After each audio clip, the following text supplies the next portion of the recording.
Tauya nawo ma second hand buses akanaka amunovimba nawo asingakurarisei pamugwagwa. Yutong F12 reyelo iro rikuya rine original L series engine, very good engine. Kozoti iro tsukwiro murungoona rakarongeka seire red Yutong F12 rikuya rine engine yekuti munovimba nayo Scania 94, very good and reliable engine. Bvunzai vanoziva maengine vanokutaurirai. Haiga iro ramurikuona regreen L series engine iri ipapo, engine yekuti munovimba nayo chaizvo chaizvo.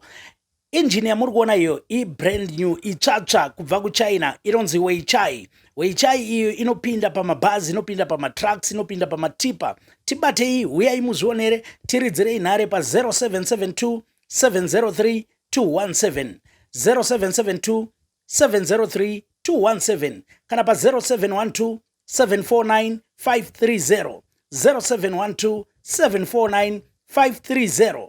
Uyai mutenge nekuti mutengo wacho wakadhingurwa. Atanga.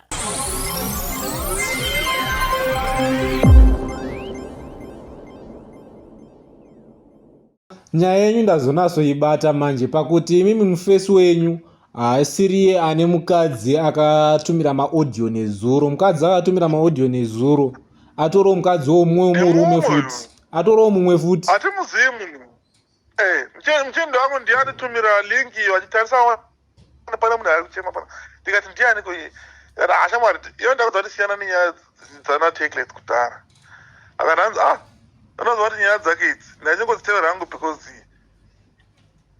ndikazofunga soka mwoyo wangu uri kurwadza because munhu ndakashandisa mari yangu yakawanda ndichitara kumuchinja munhu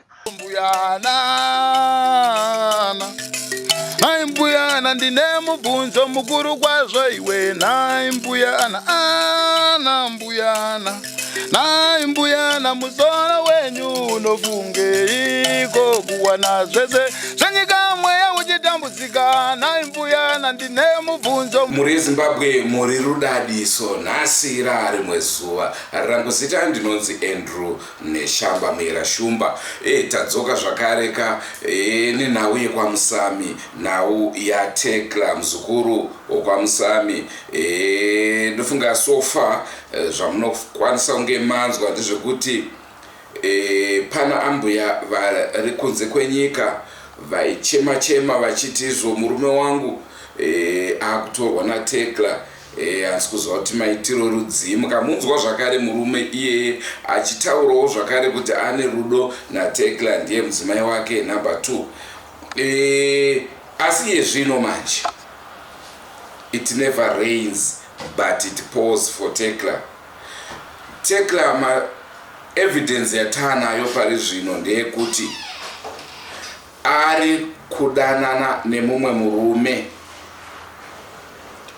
Ndochekutanga vanga rainaro riya kumeso achiti akaita accident nemotokari kuMbare, ndere mumwe murume zvakare akamurova arwadziwa adyiwa naTekla. Tine umbowo hwacho hwatanahwo kuti ndokwakabva vanga iroro raitaura kuti mukoma Andrew ndakaita tsaona.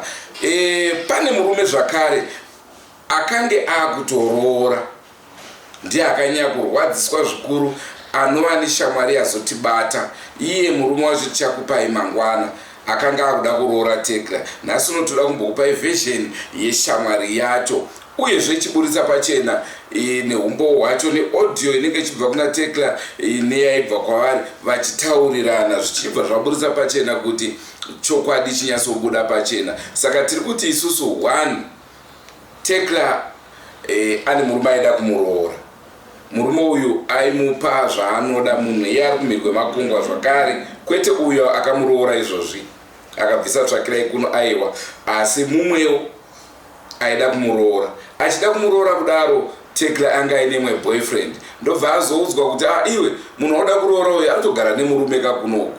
Ndobva zvazomurwadza apuwa evidence yemapictures yomafoni enyu yamunoshandisa aya, ngwarirai evidence yemapictures vanhu vasina kupfeka inoratidza kumurume uya kutoona auri kuti ndiye mukadzi wako. Kusvikira iye aramwa achitaura kuti ndakadyiwa, ndakanzi ndakaita accident. asi vanga racho riri kutorohwa nemumwe murume zvakare. Saka pari zvino zvekutonetsa kunzwisisa kuti chii chaizvo chapindawo muzukuru ndeangaine rake redzimba. Senguva dzese muri yeZimbabwe tinokurudzirai kusubscribe kuDrumas Media. Drumas Media, taking you to another level. Kunemi wana baba hey wana baba hey uko wana baba hey wana baba makumbo yenyu anofambire iko kuwana zvese zvanyika mweya uchitambudzika nai wana baba nai wana baba nai wana baba muzora wedu unofunge iko kuwana zvese zvanyika mweya uchitambudzika nai mbuya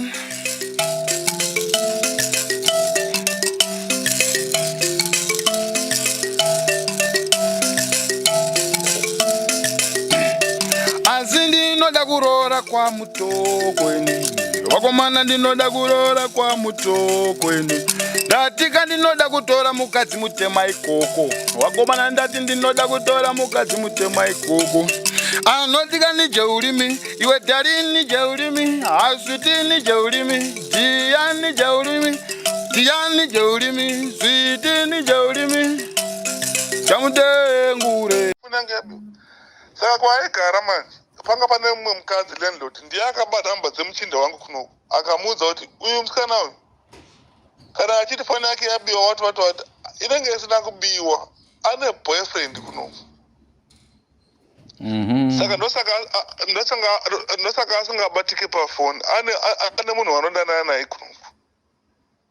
Saka mai vacho vachibva vatitumira mapicture emuchinda uyu ari pa ndakutumira mapicture vanzi muchinda wacho ndiye uyu. Saka pamunotora mari imimi vanoenda vese kunotora mari kuWorld Remit nemuchinda vachidya mari dzacho.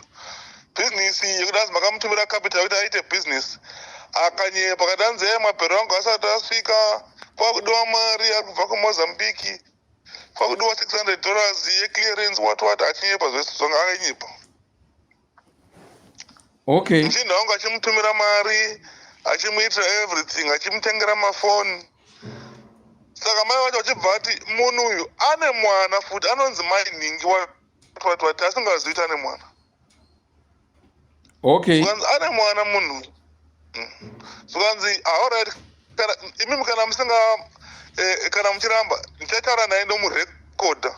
Saka vaitaura vachimurekodha vachitaura nyaya iko vachimurekodha vachitotaura dziri nyaya vachitumira kuno kuti mazunzura anonzi mai Gracious here kana mai Grace andichaziva. Okay. Ukanzi ane mwana wacho anogara namai vake kumushoko ane mwana munhu. Saka mukadzi wacho akazotumira mapicha tarisai mwere mapicha uyu muchinda wakagara naye pamubhedha ndiye munhu anodana naye kuno ndiye munhu akamurova pahuma akamukuvadza paisi accident. Okay. Hanzi aida kumuuraya muchinda wacho arwadziwa because saka paaitaura kwatiri kuti akamubata nemufesi kana takabata mameseji I don't know. Saka paaitaura kwatiri kuti ndakaroorwa which means uyo wokunze kwenyika ndiye akamuroora. Handisi kuziva kuti ndiye ndakamuroora because muchinda wangu akabva amuramba akabva chadi. Okay. Because aimuchengeta matedza acho aichengetwa aipuwa mari akamutengera furniture akamutsvakira pekugara akamutumira mari kuti aite business achimuchengeta everything. Okay. Akatanga kuhura ikoko achinotora mari kuWorld Remit achifamba nemufesi akatanga kunetsanetsa so kusabatika pafoni aine mastori dzekuti foni yangu yabiwa foni yangu yadzima foni yangu yabiwa. Saka every time paiti foni yangu yabiwa muchinda wangu aimutengera imwe foni ogara 2 weeks after papinda matsotsi foni yangu yabiwa omutengera imwe foni futi. Akazoudzwa nemukadzi kuti aiwa iwo shamwari munhu uyu hure siyana naye. Saka muchinda wangu aimuda saka zvakatora time kuti kuti abhilive zvaiudzwa aimuda. Saka pakapuwa mapicture manje ndo paakati ndisiyane nayo. Okay. Saka vanhu mutenda wangu akamufanira akatekla ini handichakuda tekla achibva no usateere nyaya dzemakuwa vanhu vane jealous watwati handina boyfriend airamba. Dedi pandanyanya kutadzirai ndepapi dedi? Panda kutadzirai chaipo hangu ka kupfeka ere? Dedi sorry, panda kutadzirai chaipo. Moza sinzi kubva nichibva kwamuri wani ndina kamurume wandakadana naye ndidi. Dedi musandidaro nepama kwamakabva neni shuwa mozondidaro musadaro dedi. Makandibata inini ndiri benjere dedi. Dedi ndakumbirawo musandokumbirawo regerero sorry. Handisi kuramba dressing kasi kukuchitekana. Andi munongozvionerawo dedi mamunhu munotoriwo munhu anotofunga dedi. Saka anga asingazivi kuti sister ane mapicture. Takabva tamutumira mapicture. Who is this guy? Ndo paakati mapicture amaona kupi? Wati akamboramba. Muchinda wangu achibva amublock. Paakamublock akatanga kufona kwandiri kunongo achiti hanzi ndakanganisa wati please taurei naye. Murume uyu ndomuda wati. Because muchinda uyu anga akuronga kumuvakira kumusha kwavoko. Anga muti ngaende handichazi kuti kumusha kwavo ndokupi. Ndanotsvaga mabuilder uite quotation. Ndikuvakire kumusha kwenyu kuna mai vako because mai vangu vari kurwara. Muchinda achimutumira mari achiendesa mai vacho kuhospital. Ndofunga it was a scam. Everything was just a scam. All right. Achitumira tumavidhio so tovamwe mai anga akarara pasi achiti hanzi mai vangu vanorwara neBP. Muchinda wangu achimutumira mari anoendesai mai kuhospital. Achimutumira mari aiko zvinova nani mai vangu vakurwara ndakubomhaira kumusha. Saka madays aiti ndakubomhaira kumusha aimbogara 3-4 days asingabatiki pafoni anetwork inonetsa. Paanodzoka aidzoka akutaura nedzimwe nhamba foni yangu yabiwa. Uyu womutumira futi mamwe mai anotenga foni chamari ugare une foni. Ihure risingaiti manje. Ya zvakaoma. Saka she is very dangerous. That's a very dangerous woman kana musingazivi. But manje aiapia semunhu kwaye she is very dangerous. Saka muri kufungidzira kuti kwamusamuko iaiplaya role futi pauroyi hwaiitika uya. Yeah, she had I think she was maybe akatrainwa kana kuti I don't know. Handiziseke munhu. She's worse than mbuya waya nasekuru. She was a main actor panyaya. She's very dangerous. That one can kill you. Naona mukadzi uri kandigare naye mukadzi she's very, very dangerous, that one. Saka ndakaona pa YouTube video amakaisa pa YouTube. Aitaura ngemunhu kwaye ndikati vanhu hamuzivi munhu. Anazo kana macomments angu. Muchinda wangu akazondifonera achiti no tarisa une tekla uyu adzoka futi pa YouTube anzi ndakaroorwa. Akati hanzi toda kumuexpose munhu ndikati anosiyana naye. Saka pandazoona video manje mukadzi wanga achema kuti hanzi akatora murume wangu ndikati anorikani kufanira ndikudze kuti munhu anetsa zvisingaiti. Okay. Mukataura nevanhu vari close naye vanhu vanomuziva vanokudza kuti uyu aiyapedzera kuenda kumasowe vaenda kun'anga neimwe timu so yamwe vasikana so vachipfeka zvimadhuku zvewaiti and then usiku vaenda kun'anga masikadi vachiti hanzi tikuenda kumasowe tikunamata.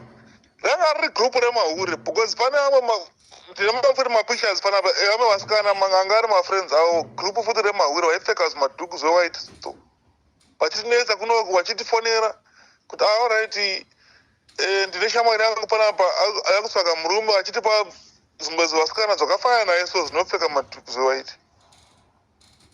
ati tinonamati toenda kumasowa. Pakazobuda maaudio manje, mwe munhu akamurekodha achitaura kuti hanzi aitaura nemumwe muchinda, asiri muchinda vari papicture, aitaura nemumwe muchinda futi hanzi wati toenda kwasekuru wati hane zipi chainetsa, vaitaura zvomushonga so. Okay. Vaitaura zvomushonga hanzi nini wati pane nganga ndoziva achiudza muchinda wacho kuti hanzi please patosangana ndikuda mwana, first thing ndikuda mwana, ndozva aitaura. Kudoko aiudza muchinda wangu kuti apa munouya first thing ndichisvika ini ndikuda mwana, achiudza muchinda wangu kuno. Aitaura navanhu vakawanda, hanzi vamanga vari kuuk aitaura kuti hanzi ndoda mwana. Saka varume vaiti vakanzwa izvozvo munotanga kudira Mwari kuti uyu musikana uyu akuda zvokuvaka uyu akuda mwana, apa riri hure zvaro. Ya zvine nharo. Asi ukangogara naye ukamutora uchiti naona mukadzi ogara naye, something is going to happen to you. Anogona kukuurayisa, kana anogona kukutyisa, anogona kukuroya something, because she is weird. I'm telling you. Saka vanhu ava vakarambana before taita interview na iye Tekla. Vanga vatorambana kare kumashure newekunze iyeye. Mchinda wangu uyu rekantarisa mameseji kuti mameseji handari. Pana mameseji akawanda panapa. Mchinda wangu aindifonera ndichazviitira ranga riri gore ripi 2022. I don't think 2023 yakapera achinetsa achichema achifona achikumbira kuti okay apa ndakamubloka inini musi wa 10 November 2022 ndopandakambloka inini. Ana maaudio aitumira panapa akawanda, maaudio achitumira maaudio achitikumbira kuti nditaure naye muchinda wangu, please taurai naye. Wati handizivi kuti chii chamugumbura. Anga asingazivi kuti ane mapicha, because muchinda wangu aiti hanzi ausamutumira mapicha chimbomira ambotaura nyaya yake. Saka indaimubvunza kuti aiwa iwewo une boyfriend? Handina boyfriend. Wati pandakazomutumira mapicha manje ndopaakatanga kuti mapicha amawana sei. Akazoconfessa manje kuti wati ndakakanganisa, murume uyu ndaimuda. Muchinda wangu achibva kana kukuona handichadi kana kukuona Tekla. Muraitire handidi kunyepa hangu musikanzwa ndakaita munhu ndaitodanana naye zvekungodana naye zvemusikanzwa handirambi, handitomborambi bhozi munhu ndaidana ini ndakatoziva kuti akatapiwa taura zvinhu zvechokwadi kuti ndogara naye, asi ndakatosiyana naye ende musikanzwa ndakatoita naye zvekutoti ndakarara naye handidi kunyepera, ndoda kuudzai mimi ndimakandirifeya kuna Katapi. Kasi kuti ndiudze Katapi nyaya ikai ndakangoti zvinorema, nhamba dzenyu bva ndadzitsvaga bva ndadziwana, handidi kukunyeperai musikanzwa ndakaita handidi kukunyeperai. Okay. Saka shamwari yake yakatanga kumutumira first akati kumuchinda wangu, you know what, I know kuti unoda Tekla yako but dauri munhu akangwara chingosiyana naye munhu anonyepa, because airamba kutaura kuti ihure aidanza anonyepa munhu chete, ndozva aitaura chete. Akadanza aiwa arikuda kutaura zvakawanda but uyu munhu uyu I want to save your life, just dai masiyana naye. Saka akabva akandira mapicture first, akati muri kuona mapfekero ake, anga asati atumira mapicture eboyfriend, because ndo mapfekero ake zvose zvaanokutumirai mapicture akapfeka zvekumasowe wati aya mapfekero andakutumirai ndo mapfekero ake. Tikati what are you trying to say? And then musikana akazoshinga manje akatumira mapicture akati please musamuudze kuti ndini, kana muchida kuziva ndichamurekodha futi ndichitaura naye pafoni momunzwa kuti anotaura sei language anotaura language yechihure munhu. Tikati iwo une jealous, akazomurekodha and then akazotitumira mapicha aine muchinda zvikanzi ayo mapicha anda kutumira aya chero akakubvunzai muudze kuti ndini ende hapana zvaanondiita muudze kuti ndini ndakutumira mapicha iwayo. ya saka imimi sekuona kwenyu nyaya itoiburitsa here kuti ndo zvaaita musikana muburitse muexpose munhu achauraisa varume vakawanda vanhu vachifunga kuti munhu kwaye haasi munhu kwaye munhu iure risingaiti munhu uyu ari very dangerous. Ndakazoona later kuti nyaya iri kwamusami uyu musikana uyu she was something in that thing. Maybe angari garwe kandi angari nyoka yacho kandi angari something but ane karo zvinhu zvaitika paipai.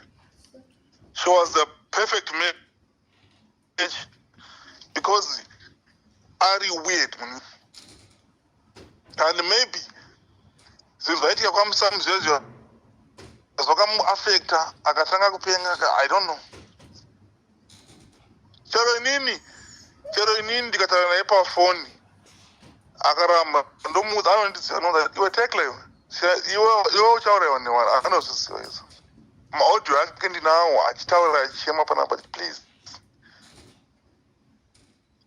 Zvakazondishamisa tekla achinzi tekla awanikwa nani azi ndaane imba yangu ane murume wangu tikati hakuna zvakadaro zvokuti handizoiti muchinda wangu akarara here because kunoku ndiri kuma5 am handizoiti akarara here ndanichamuedha panapa ndanichamuedha iye muchinda wacho akatambwa direct muri kupi mimi kuLos Angeles United States. Okay, saka iye ane raki nevanhu vokumhiri vese nai handi vanhu vakamuona kaoverseas kuno ukaona munhu anenge ari kumusha anenge achiita kunge ane tsika unofara kuti ndaona mukadzi ane tsika uyu ane tsika iyo kana uchizvishandira kuno kuti uyu ndo munhu wanengatoriyo anenge ane tsika ndogara kuvaka naye munhu woronga uchiti munhu ndogara kuvaka naye anenge munhu kwaye because kuno vanhu vakawanda vanenge vachishanda but ushayiwawo mukadzi ane hunhu ane tsika saka kana vana tekla payoutube kuti uyu zvese zvakaitika kwamusami mwana uyu akaramba ari faithful akaramba ari loyal saka ndo wife material wobva wamhanya wakunowira mugomba rine moto.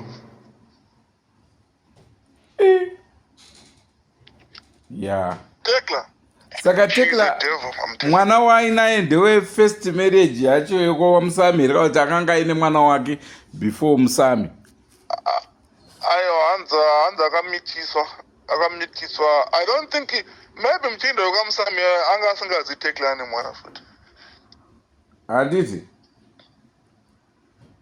anga asingazvizivi because mwana wacho anogara namai wake saka vanhu vakawanda vanofunga kuti hamuningina wake mwana wake atachazera anonzi mai Gracious kana mai ani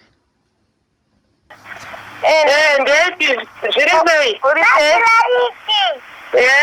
uri boy ndiri boy zvangu ini ari kuvhimira mani tekla mirandomupe foni aiwa ndikubvunza kuti ari kupi aripo ko murume wake aripo akadzoka nezuro anga abuda saka kambutika ari kushandisa akasvita here kana kuti asi kukashandisa noti bhebho wake aripo hakasi kuita haasi kutoshandisa ndi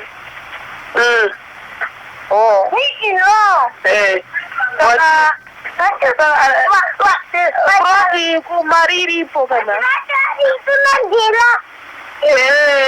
pamwe handisi kuziva imi mangozoyomboche alright ndipe foni nditaure naye tekla wacho maimobi we maimobi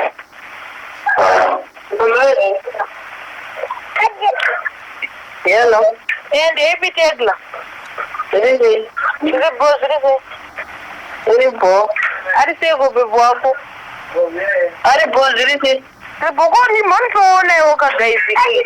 Monone wakana 5 mari. Ini rega na medbait. Ya medbait ari kuchema. Iwewe Tekla. Mira tone njapone kana zendo kuponera.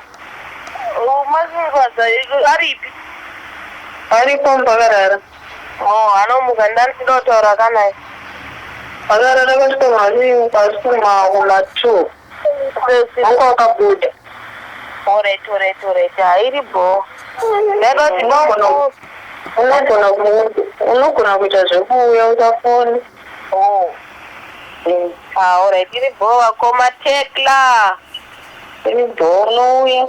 Because isiso time muti Tekla. Shamari dzake dzai muti mining. Vanga vasinga muti Tekla. Vai muti mining. Okay. Ya saka pani ya. Mirai tonet shamari yangu anogona kupindira apa. Ndiye munhu akadyiwa mari naTekla. Kwete zvouya akaroora uyu. Akaroora ndimuzinga. Maybe ari kunyepa kana maybe i-boyfriend and maybe something. But story time she's gonna be exposed because story time kana pane munhu akamuroora achiti hanzi ndawana mukadzi achazionera very soon kuti handazvipinza mumadhaka. Okay. Because character yake yeye inodzoka.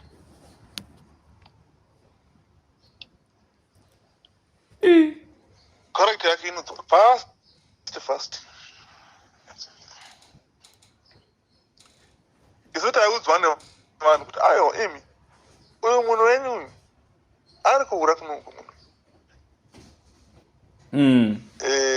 Ani muri kuona akarohwa nesimba munhu wacho aida kumuuraya. Tikati isusu aiwa akaita accident ndopakarasa foni.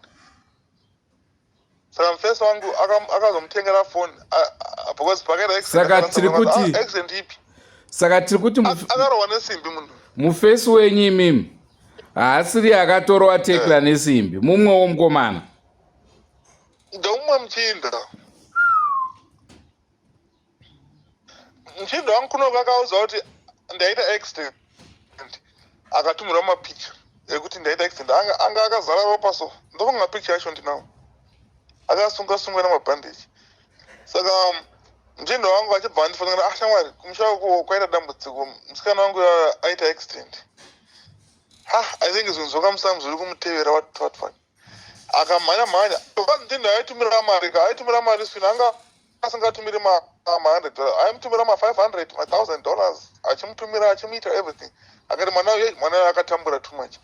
Toda tambozorwa ndakumuchengera mwana. Akamusvira pekugara, akamutengera mafurniture, akamuitira everything.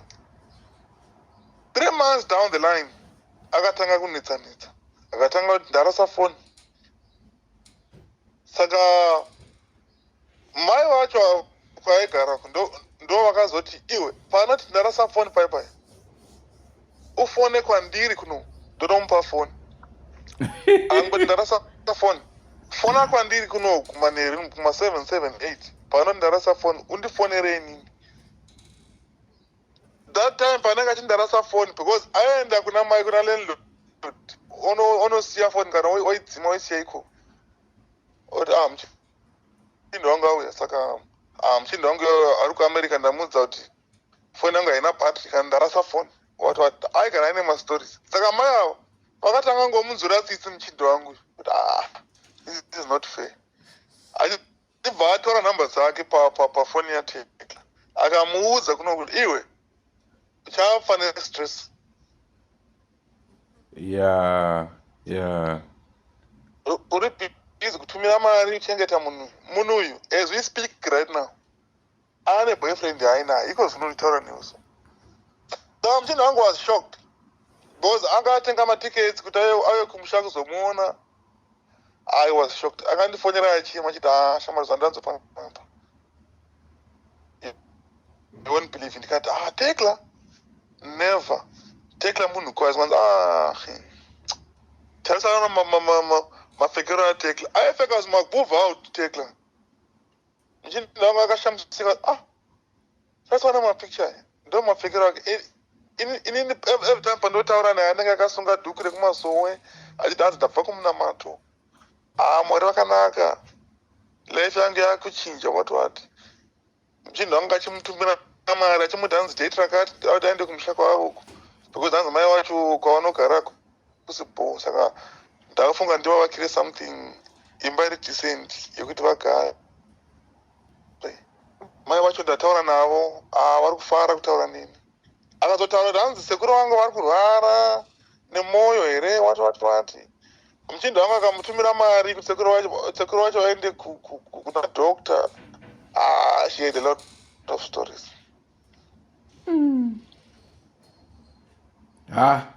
saka at least uyo paakaudzwa izvakabva angotoziya ari ikoko kuamerica haana kuzomboda kunetsana natekla haana kuzoonana naye but akataura naye first achimubvunza kuti ko paipa wakati waita accident what nepa akamubvunza futi ko paipa andina kupa mari uchitiwo mabhero awako abatwa pabhodha rekumozambique kuti wa600 clearance mabhero acho akazoperera kupi ini panapa akanditumira mapicha ndinawo mapicha acho andakatumira natekla achiti hanzi mukuona mabhero andatenga achinditumira mapicha emabhero akawanda so asi ndatenga mabhero saka ndaunotengesa wati okay so dai ari munhu anga akadzikama hake angadai atoo kumberi neupenyu hwake ani iye tekla anga asina kudzikama tekla aiwa ndiri kuti dai anga akadzikama nemufeso wenyu angadai akatoroorwa apamba kaizvozvo hara muchindo wangu anga ari serious naye anga ari serious akaspenda mari yakawanda because anga ari serious natekla anga ane maplans kuti you know what I'm trying to do this naye mwana uyu wati achifara achiti hanzi mukatarisa mavhidhiyo ese ekwamusami she remained calm mwana ari machiwa saka mwana uda kumuchengeta mwana machaisa akambochinja tekla akambochinja so angatsuka so anaka aichengeta achitenda futi kuti munondichengeta asana mbona zvakadaro aichengeta mai anga ane mufesi paside saka mufesi wayo handiziti akazobata meseji azomubata nemumwe mufesi futi hanzi aida kumuuraya paakamurova nesimbi yanzi aita hanzi iwe uda kukura uda kusiya wafa dai tenge takwanisa kudziwana nhamba dzemufesi akamurova wacho tomubvunza kuti wakaroverei musikana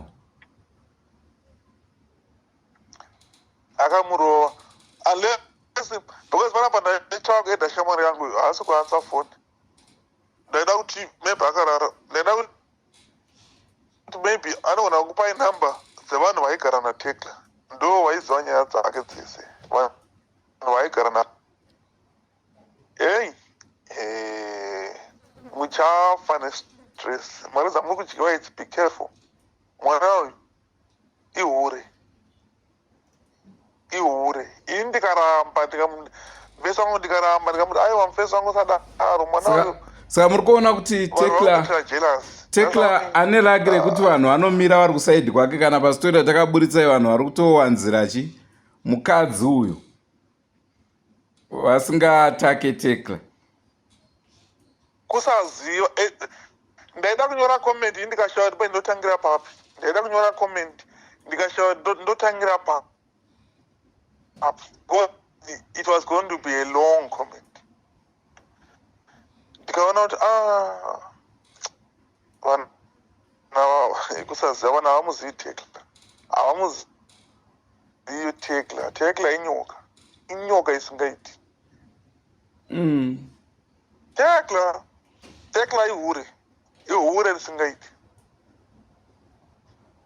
but manje anoapia semunhu aripo anoapia semunhu ane tsika anoapia semunhu anoapia sevictim sokuti vanhu vanomunzwira tsitsi kuti mwana uyo ari calm mwana ari machuwa mudiki zvake but asi situation yeji mwana uyu kumirirana nezvinhu zvakadai so iyi ndo wife mate amuroora bo amuroora god bless you amuroora what my is very dangerous.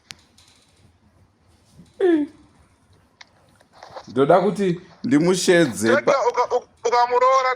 ukamuroora tekla unomurova ukamuuraya saka I think zviri nanongosiyana naye ngofambira kure natekla because ukati uda kuroora tekla ndakazotanga kutya ini ndakufunga kuti munhuyu dai shamwari yange yakaenda ikanomuona vakarara vese what was going to happen to him kana kuti dai shamwari yangu dai akaramba ichimupa mari semapiraimita ya aiparara